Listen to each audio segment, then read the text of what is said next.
of a particular frequency. And so the manifestation of the spiritual levels and other beings, forces, and then the structures that manifest from the original pattern, which is spiritual, into the structures in the physical world.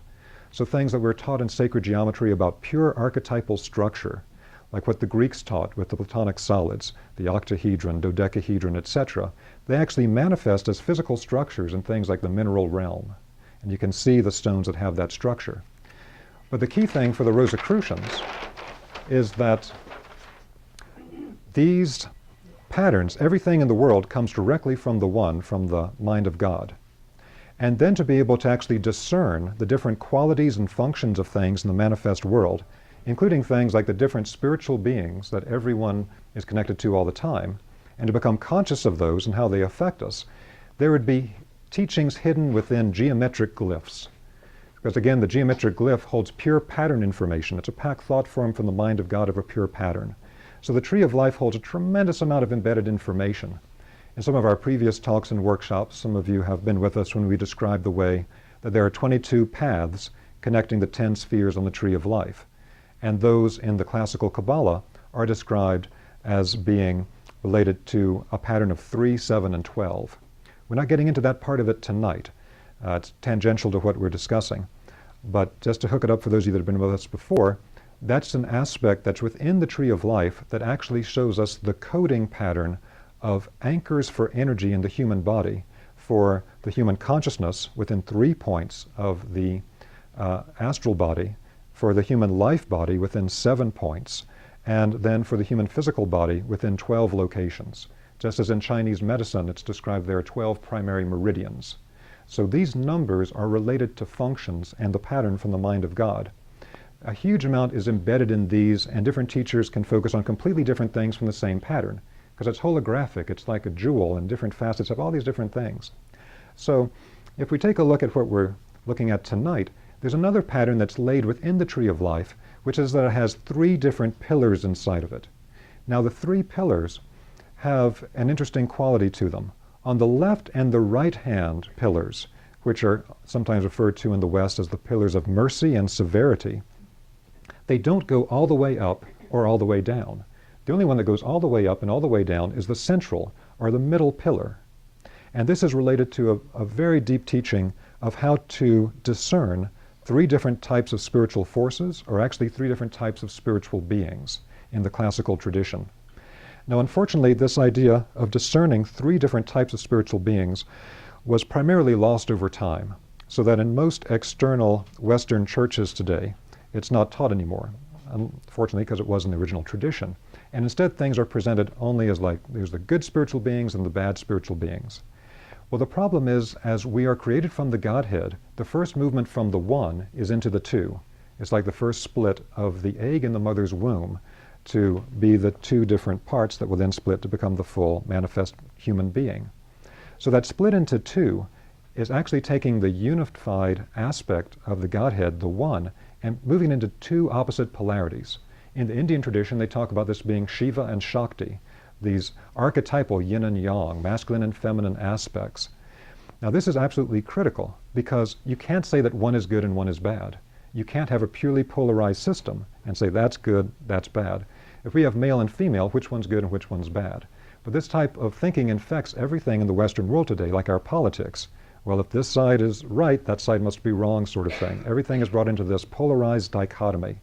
But the original understanding was much different. If we study classical teachings like in Tibetan Buddhism, they talk about, the path of development is not to one extreme or another. It's the middle way. It's that central path, holding a balance between 2 different extremes. And so the same thing is true on the tree of life. We have a middle path, just like the Tibetans talk about, and then things can go off balance to one extreme or another.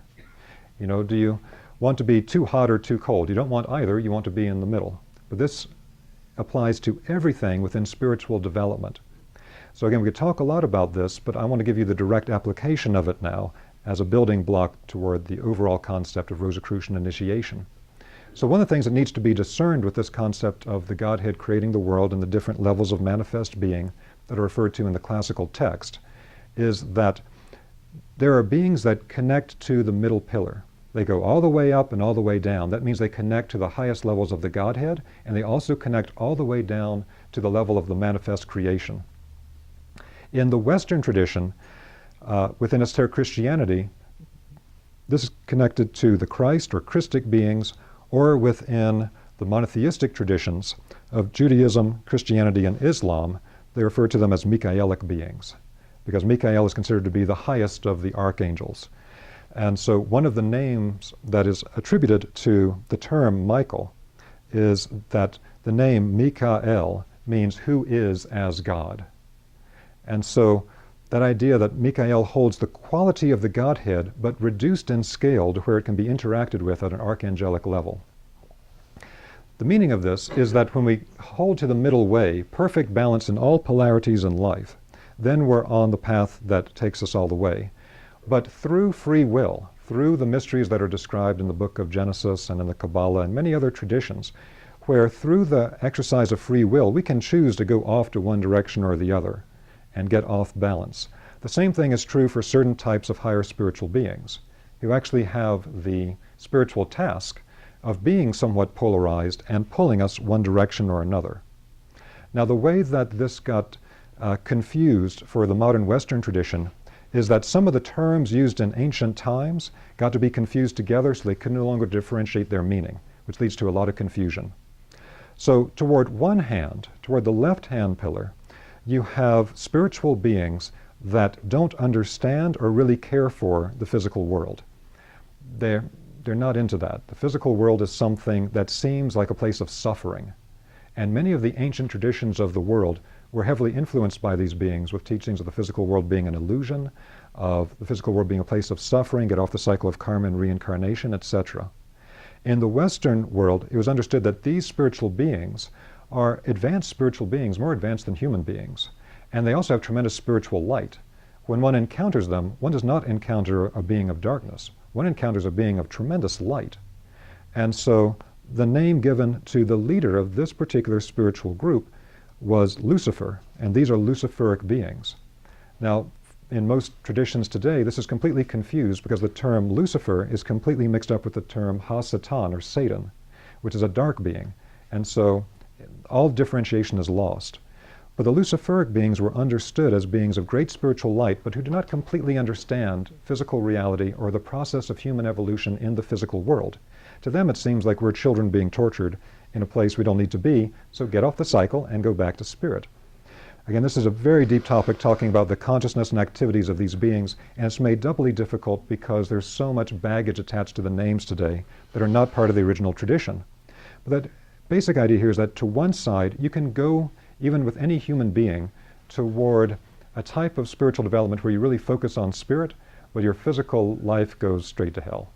You know, you're not able to pay the bills, and your relationships with people suffer, and you're not taking care of business, and your life's not going that well, but you're really focused on spirit all the time, but not grounded. Now that can also lead, unfortunately, to forms of spirituality that are illusory or hallucinogenic, so that the things that are being perceived and worked with are not really real, or they're distorted through our lens in a particular way that's really not helpful. And so this is connected to what classically is referred to as the Luciferic extreme. Now, on the other hand, as you might imagine, it's the exact opposite polarity. If one is connecting to spirit, but not really following the full process of creation in matter and connecting to that, then the other is going to be deeply connected to matter. It's going to be deeply connected to the process of linking onto the physical materialization process and loving physicality. The first identification of these beings in ancient texts was really in the old Persian Zoroastrian tradition. And in the Persian Zoroastrian tradition, they referred to these beings as Angramenu or Ahriman. Could you let the person in the door? Now, this being of Ahriman or Angramenu in the old Persian Zoroastrian text was contrasted to a being that was related to the being of the sun. The name was given as Ahura Mazda. And for the old Persian Zoroastrians, they said that this is the spiritual being that you can spiritually perceive clairvoyantly in the aura of the sun. And this is the same concept we have of the sun god that then later becomes the manifested concept of the solar logos in the later Western tradition. The spiritual being directly related to the sun. So it's opposed by this dark being of materiality. So human beings can fall into this as